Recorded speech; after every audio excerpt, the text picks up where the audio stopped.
le premier cours, nous avions parlé sur le sang. Je vous avais expliqué que, en quelques mots, que le sang, le mot d'âme, qui est repris dans le mot Adam, en réalité, l'Adam est adamique, tout simplement parce qu'il est connecté, le Dam est connecté avec le Aleph, et que ce Aleph, évidemment, représente Dieu, l'unité fondamentale, la création. Tous les rabbins nous rappellent, et avec vérité, certitude, qu'en réalité, la première lettre de la Torah est le Bet, pour nous dire qu'avant que le monde soit créé, il y avait un autre monde qui était avant, ou tout du moins pas un autre monde. Je ne sais pas s'il y a fait un autre monde avant, mais en tout cas que la notion du divin est quand même quelque chose qui précède le monde, et que le monde existe ou qu'il n'existe pas, que la création ait été faite ou non, cela ne change en rien que Dieu est Dieu. Ainsi, nous apprenons que dans Adam, nous avons la lettre Aleph, qui est la lettre fondamentale du divin, et qu'il est connecté à un mot, qui est un mot ou un verbe, comme je vous l'avais expliqué, qui est dam, qui signifie le sang. Et ainsi, nous avons donc cette idée que si l'homme est connecté à Dieu, c'est parce qu'il a quelque chose de Dieu en lui qui lui ressemble. Aujourd'hui, ce que je voudrais expliquer, c'est pourquoi un animal dont, faut-il le rappeler, selon les statistiques qui ont été faites plus ou moins, mais c'est toujours approximatif, les rabbins nous en disent que depuis le moment où on a fait le premier sacrifice au tabernacle, jusqu'au moment où on a fait le dernier sacrifice, c'est-à-dire 70 après Jésus-Christ, eh bien, on considère que plus ou moins il y aurait eu, tenez-vous bien, 1 milliard d'animaux qui auraient été sacrifiés. Vous imaginez ce qui s'est produit le jour de l'inauguration du temple, et même du tabernacle, mais spécifiquement du temple. C'était une quantité impressionnante d'animaux qui ont été sacrifiés. Et voilà que cela dure pendant des siècles et des siècles et des siècles. On arrive à presque 1 milliard d'animaux, et voilà que nous apprenons une chose. C'est qu'aucun animal, même la quantité inimaginable d'animaux, ne peut en aucun cas être suffisante. Donc la question qu'on se pose est la suivante. Pourquoi le sang d'un animal ne peut-il pas être suffisant? Qu'y a-t-il comme différence entre le sacrifice du Mashiach, lui, que l'on appelle d'ailleurs le dernier Adam, je précise qu'il est le second Adam et en même temps le dernier Adam, c'est très important de comprendre cela, c'est une notion sur laquelle il faut absolument revenir.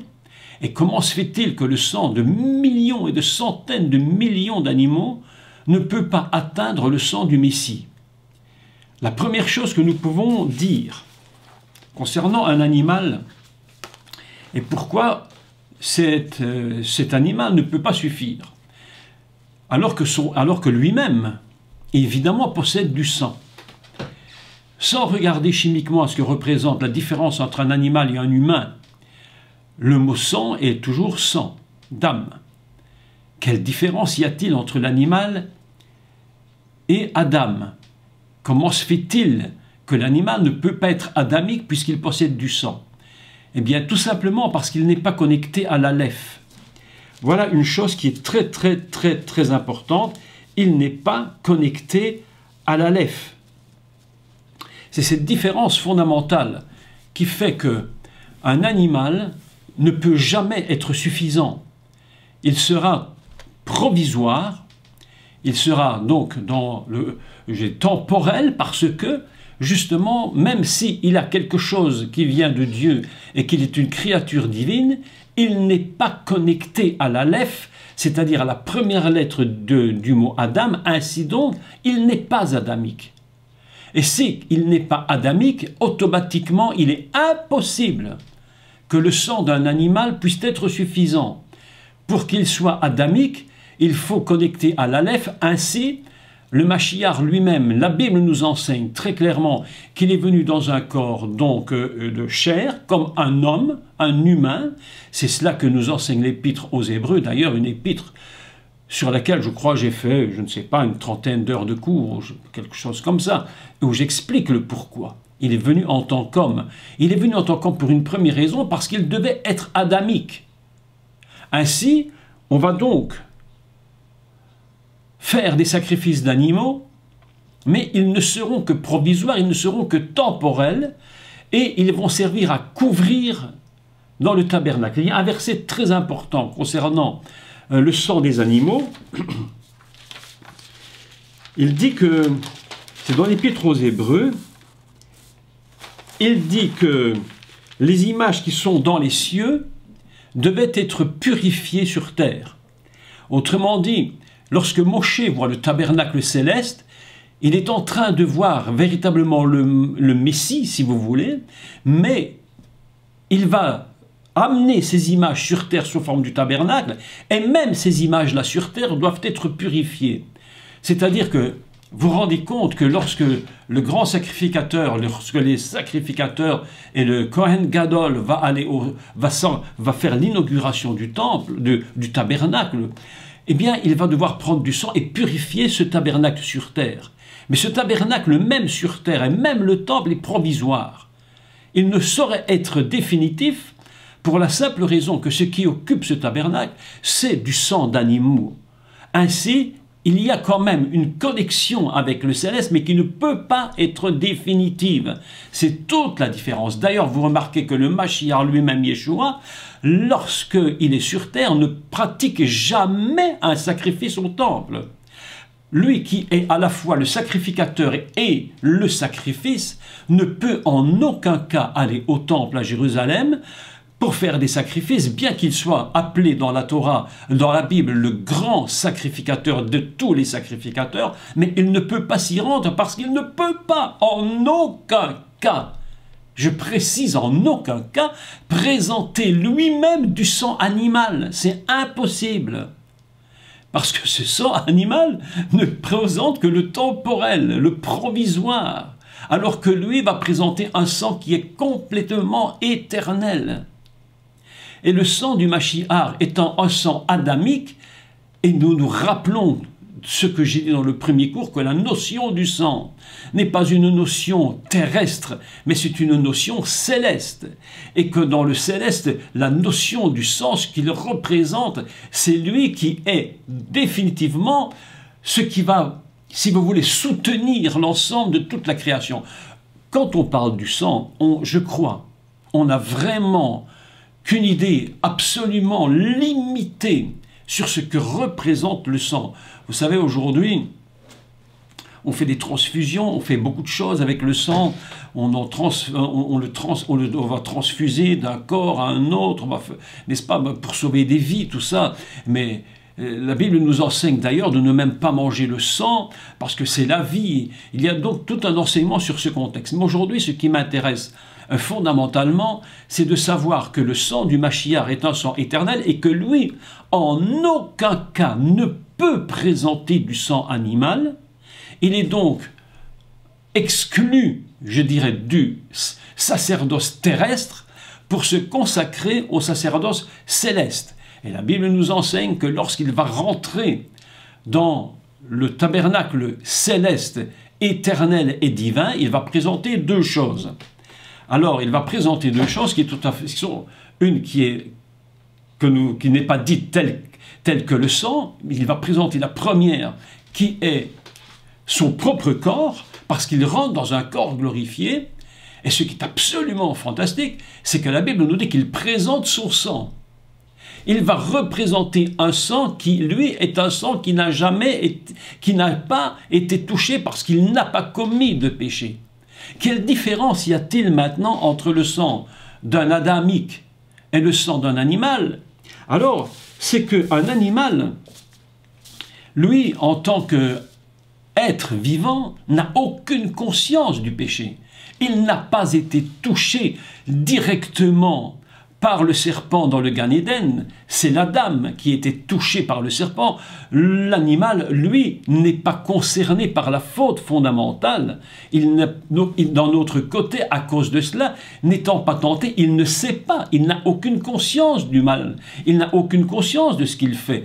Il peut avoir un instinct, mais la conscience de l'Adam, la conscience adamique, Vous comprenez la différence, la conscience adamique, je fais le bien ou je fais le mal, je pêche ou je ne pêche pas, je vis dans la sainteté ou je ne vis pas dans la sainteté, je suis dans le péché. L'animal ne connaît pas ça. Lui, c'est un instinct purement instinctif. Il aime ses petits, mais c'est instinctif. Nous avons, nous, en tant qu'êtres adamiques, une notion, une conscience du mal ou du bien. Ainsi, le Mashiach va venir sur terre et lorsqu'il va se présenter devant le Père après la résurrection dans un corps glorifié, il vient en tant que personne consciente de ce qui se passe. Il est sur terre conscient du bien et du mal, ce que n'est pas l'animal. C'est pourquoi il n'est absolument pas du tout comparable avec l'animal. Lorsque le Mashiach va rentrer dans le tabernacle céleste, il a une position absolument différente. Et d'ailleurs, c'est tellement extraordinaire. L'Épître aux Hébreux nous dit ouvertement que le Mashiach, tout en étant le prêtre et le grand prêtre au-dessus de tout grand prêtre, il vient de la tribu de Juda et il ne vient pas de la tribu de Lévi. Absolument pas du tout. Parce que, en tant que Juda, il possède de cette tribu les 4 lettres du nom divin, donc Yud, He, Vav, He, dans lequel on va rajouter, mais alors c'est absolument le génie de la Torah, on va rajouter la lettre Dalet pour former le mot Yuda.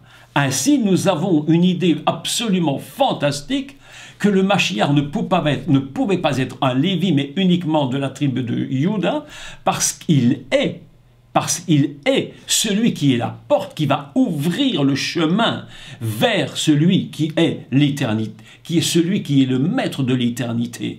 Ainsi, il vient de la tribu de Juda. Il va rentrer à cause de cela dans le lieu, dans le tabernacle céleste, donnant au Créateur, premièrement, un corps qui n'a jamais été touché par le péché, puisqu'il n'a jamais péché, et un sang, comment dirais-je, qui était rétabli dans son origine fondamentale. Quel est le problème de nos personnes? C'est que nous sommes engendrés à travers le péché, nous avons péché. Ainsi, quelque chose s'est brisé. Et nous devons avoir pour sauveur celui dont le sang a été complètement rétabli pour rentrer dans le lieu très saint, en disant « j'ai versé un sang » et le sang retourne du lieu où il vient. Le sang est éternel, il vient sur terre, il retourne dans la pureté totale. C'est pourquoi la Bible nous parle du sang. Combien de textes nous parlent du sang? Vous savez que si vous posez une question à beaucoup de chrétiens, serviteurs de Dieu compris, et si vous leur demandez, mais pourquoi, quelle est la raison du sang? Pourquoi le sang de Yeshua nous purifie-t-il? Est-ce qu'il n'y avait pas d'autre moyen de nous purifier? Pourquoi? Je vous affirme que la plupart des gens ne pourraient même pas vous donner la moindre réponse par rapport à cela, parce qu'ils ignorent totalement le principe du sang connecté et du sang déconnecté. Ainsi, parlons de l'humanité adamique qui va être déconnectée de l'Aleph par la faute. Évidemment qu'il reste toujours la notion d'âme, de ressemblance, mais bien que nous soyons dans la ressemblance, il n'est plus connecté. Ainsi, le Mashiach, lui, va revenir et il va rétablir la connexion par le sang, mais ce qui est absolument fabuleux, c'est qu'il ne fera pas une connexion par un sang impur, mais il fera une connexion avec l'Aleph par un sang purifié. C'est pourquoi la Bible nous enseigne un texte, mais absolument, mais fabuleux. Je crois que c'est un texte concernant le Mashiach. Il dit que personne comme lui n'a lutté contre le péché jusqu'au sang.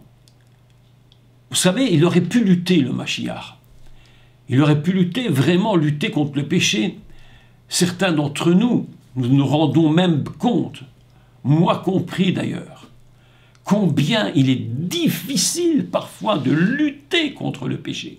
Vous avez remarqué combien, lorsque le péché veut nous prendre, combien c'est compliqué de résister. Qui d'entre nous ne s'est jamais jeté, j'allais dire, face contre terre en hurlant et en disant « je ne pécherai pas, je résisterai au péché ». C'est quelque chose qui nous paraît même inconcevable à nous. Alors que parfois c'est des petites choses que nous ne devrions pas faire, ou nous ne devrions pas dire, nous devrions apprendre à nous contrôler, et on sent que le péché va nous prendre, mais même cela c'est tellement compliqué. Combien de fois n'ai-je pas dit qu'il était plus simple de construire une tour de 500 étages en plein milieu du désert que de résister au péché? Mes amis, c'est la vérité. On regarde parfois des grands hommes qui ont fait des choses fantastiques dans ce monde, mais si nous devions voir comment ils résistent au péché, même incapables de résister au plus petit péché, tellement c'est une notion difficile, tellement c'est un domaine compliqué. Mais voilà que le Mashiach, la Bible nous apprend que Yeshua, Mashiach, s'est jeté face contre terre à Gethsémane. Il a hurlé. La Bible nous dit qu'il a pleuré, il a résisté, et la Bible nous dit que personne au monde, pour vous montrer le combat et la nécessité de se sang purifier, reconnecter complètement avec le Aleph. Il se jette par terre, il prie, il hurle, et il est tellement dans un stress terrible qu'il est dit que le sang a coulé. Il est dit qu'il a lutté jusqu'au sang pour vous montrer comment la reconnexion devait absolument rester d'âme sur Aleph. Le sang commence de couler. Vous savez que il y a quelques années, j'avais parlé de cela, je ne sais pas si vous étiez déjà en cours avec moi, je ne sais pas. Et j'avais posé la question, et j'avais dit une erreur, on peut se tromper, on peut se tromper. Et j'avais posé cette question en disant, mais à quel moment le sang de Yeshua a-t-il coulé pour la première fois? À quel moment a-t-il donné sa vie pour nous en voyant le sang couler de son corps? À quel moment? Et j'avais dit, mes amis, à Gethsémane, le sang a coulé pour la première fois. Ce n'est même pas sur la croix qu'il a commencé de couler. Avant, il coulait déjà. À Gethsémane, il a lutté jusqu'à ce que le sang sorte. Et quelqu'un m'a écrit et m'a chatté. Non, vous vous trompez. Et j'ai dit, moi, je me trompe. Oui, vous vous trompez. Et il me dit, mais non, ce n'était pas à Gethsémane. C'était le jour, mes amis, de la circoncision. Déjà, à la circoncision, il n'y a aucune alliance si le sang ne coule pas. Et lorsque le Mashiach va donner, la circoncision sera donnée au Messie, déjà l'image du sang du Messie est en train de couler. C'est-à-dire que ce sang n'a plus rien à voir avec un animal, mes amis. D'ailleurs, clairement, très clairement, une circoncision ne se fait pas avec un animal, ça se fait sur un être humain. L'animal n'a aucune raison d'être circoncis, mais aucune idée. Vous pouvez prendre un animal mâle, premier-né, on ne va pas le circoncire, ça n'a aucun sens, parce que ça n'a pas la valeur de ce que représente la circoncision du Messie. En réalité, toute circoncision est en train de représenter la fonction fondamentale de l'alliance avec Dieu dans l'univers.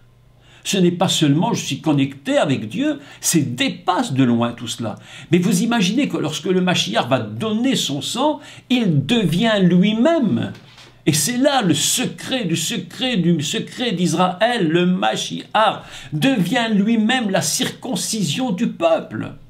En versant son sang, il vient d'établir la connexion avec l'Aleph, Dam, Aleph, Adam, dernier Adam.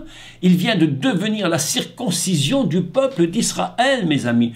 L'autre jour, j'avais parlé de cela, je ne sais plus, dans une conférence, je ne sais plus.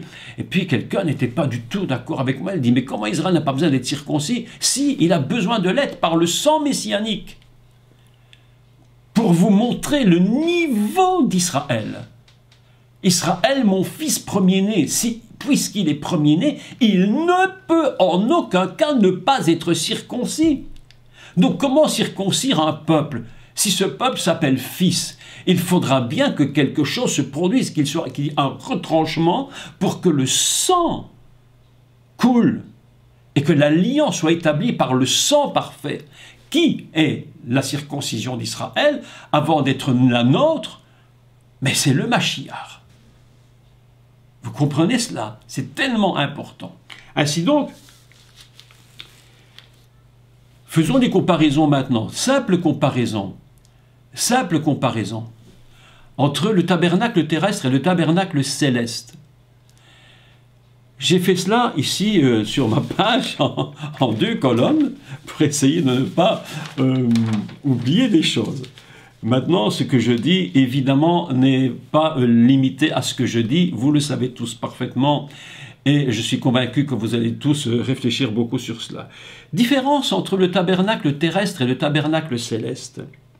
Premièrement, le tabernacle terrestre est l'image du céleste, mais il est l'image, seulement l'image. En tant qu'image du terrestre, il a besoin lui-même, dans tout ce qu'il représente. C'est pourquoi l'Épître aux Hébreux nous explique que tout a été purifié par le sang, sauf, entre parenthèses, je ne rentre pas dans les détails, quelques points par l'eau, mais gardons l'idée du sang. Il doit être purifié parce qu'il est terrestre. Automatiquement, vous savez que lorsque la faute a été commise à l'origine, que c'était produit lorsque la faute était commise à l'origine, ce n'est pas que l'homme qui a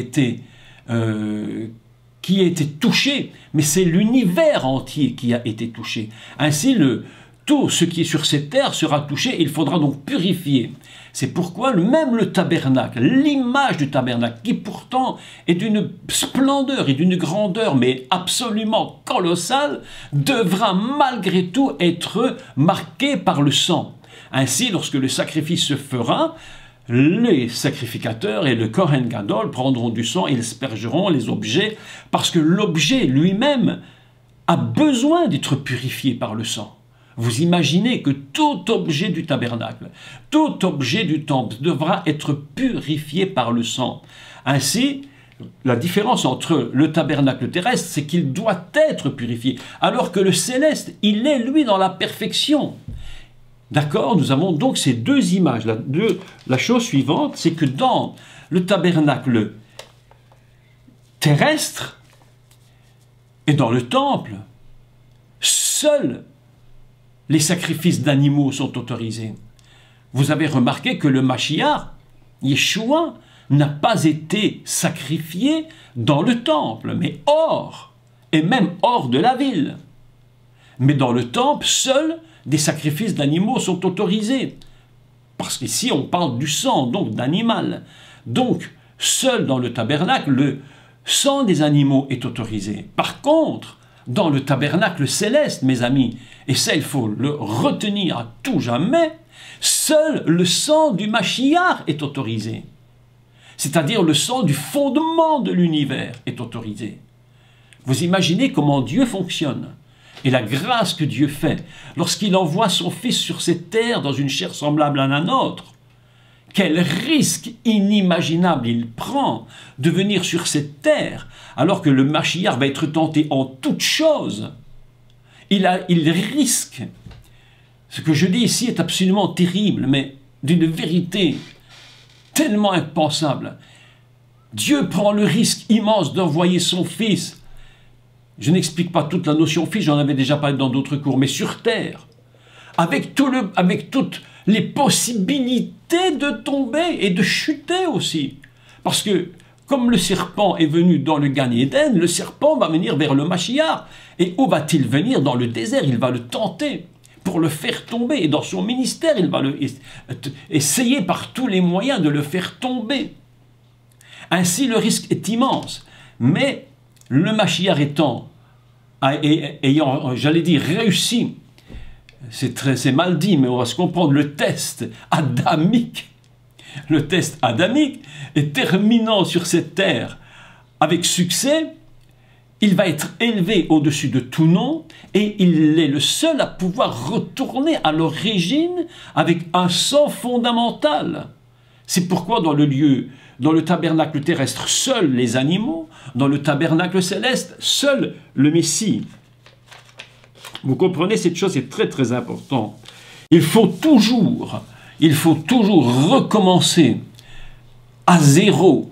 Et le Mashiach va venir sur terre, il va remettre le monde à zéro. Hier, j'écoutais un cours d'un rabbin dont le nom m'échappe aujourd'hui, je crois qu'il s'agit de Yoel, mais il faisait un cours absolument magistral, Non, mes amis, magistral, un cours magistral, où il expliquait une notion qui est chère à mon cœur et que j'ai souvent enseigné. Il disait que lorsque on allait à la synagogue et lorsque certains élèves du célèbre Rambam allaient à son cours, il disait qu'à chaque fois qu'il sortait du cours, et à chaque fois qu'il rentrait dans le cours, il disait qu'il recommençait à zéro. Il ne se disait jamais « j'ai atteint le but ». Il disait « nous recommençons à zéro ». Chaque fois qu'il venait aller au cours, chaque élève se sentait recommencer le monde à zéro. Mes amis, c'est une force, mais absolument admirable. Vous imaginez que le Mashiach a recommencé à zéro. Et il nous prend, nous met en lui, et ainsi nous participons au sang. Et lorsque nous rentrons dans le ciel, nous ne rentrons pas dans le ciel avec notre propre sang, nous rentrons avec le sien, mes amis. Parce que c'est celui qui a été racheté, c'est celui qui nous a rachetés, c'est celui qui a été reconnecté définitivement. Et c'est la raison pour laquelle il porte deux noms, qui ont été traduits en français de deux façons différentes.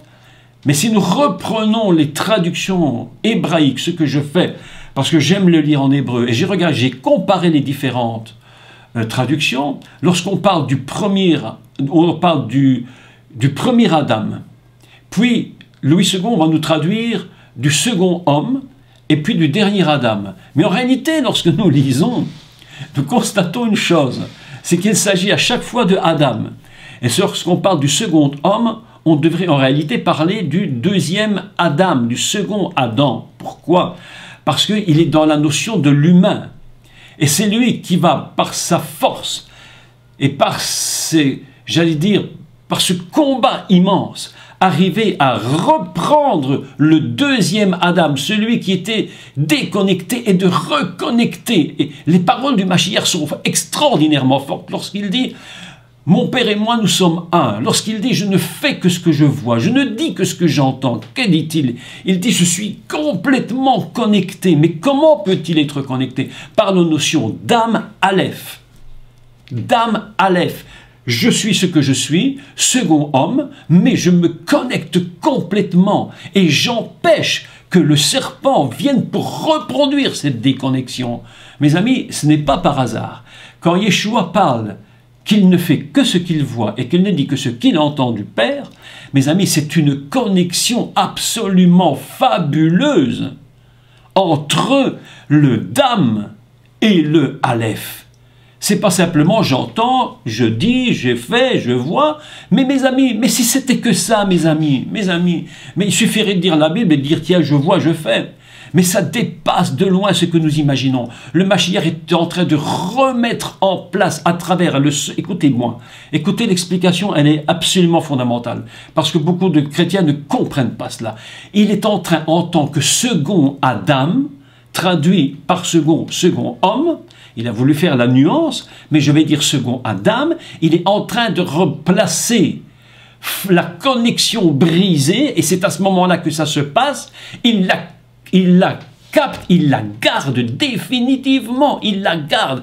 Le diable fait tout pour qu'il la perde, mais il la garde jusqu'au moment où il va être sacrifié. Et à ce moment-là, il va porter un autre nom. Ça, c'est absolument, mais c'est le génie de Dieu. Et le dernier nom qu'il porte, ce n'est plus second Adam, mais c'est dernier. Parce qu'après lui, plus personne n'aura besoin de recommencer parce que la connexion a été parfaitement réussie. Le succès a été total. Il est devenu non plus deuxième Adam, mais il devient dernier Adam. Après lui, il n'y en a plus parce que la reconnexion a été établie. Mes amis, écoutez, je crois que nous devons aujourd'hui lever nos yeux vers le Messie. Nous devons le regarder, nous devons l'observer, nous devons penser messianique, nous devons penser à Yeshua, notre Sauveur. C'est quelque chose d'inimaginable. Ce qu'il a fait pour l'humanité, c'est absolument mais impensable. La Bible va même jusqu'à nous dire qu'il a même reconnecté, si vous voulez, le ciel et la terre. Il a réuni le ciel et la terre en une seule chose. Le sacrifice du Messie, la reconnexion par le sang parfait, absolument fabuleux. C'est pourquoi vous comprenez aujourd'hui la différence qu'il y a entre le dam animal et le dam adamique. Ce n'est absolument pas comparable. Le dam animal devra constamment être recommencé, simplement parce qu'il va simplement nous reconnecter, mais jamais nous fusionner. Jamais nous fusionner. Alors que Yeshua, lorsqu'il dit des paroles qui paraissent tellement basiques, il dit le Père et moi nous sommes un. Il ne parle pas de connexion, il parle de fusion. Il dit le Père et moi nous sommes un. Je suis adamique, je suis dame, mais connecté, fusionné complètement avec le Aleph. Mes amis, il n'y a rien de comparable. Rien n'est comparable. Le sang, je crois qu'on n'a pas compris. Moi-même d'ailleurs, je réfléchis au sang ce matin, j'étais très tôt levé, je réfléchissais, et je dis, mais mon Dieu, mais on n'a pas, je n'ai moi-même pas compris totalement la puissance et la valeur du sang, mais ce qu'il représente au niveau d'éternité, au niveau de soutien de l'univers, de tout ce que représente Dieu lui-même. Il est complètement, ce sang est complètement le secret de l'univers, mes amis. C'est lui qui va soutenir toute l'éternité, l'infini. Sans lui, rien n'est possible.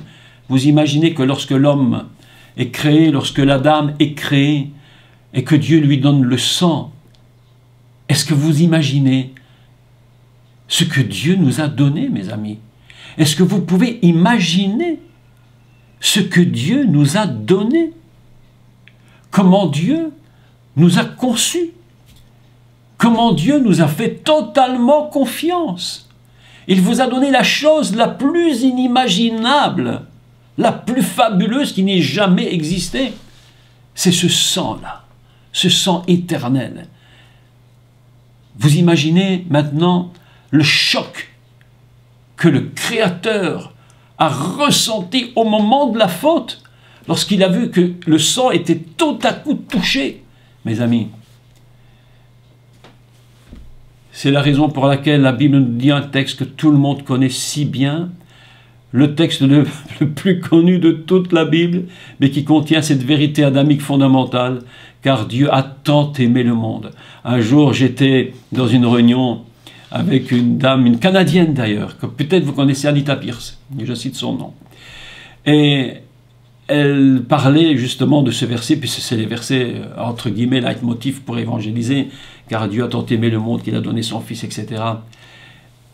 Et pendant qu'elle parlait, quelque chose est venu dans mon esprit, je l'écoutais,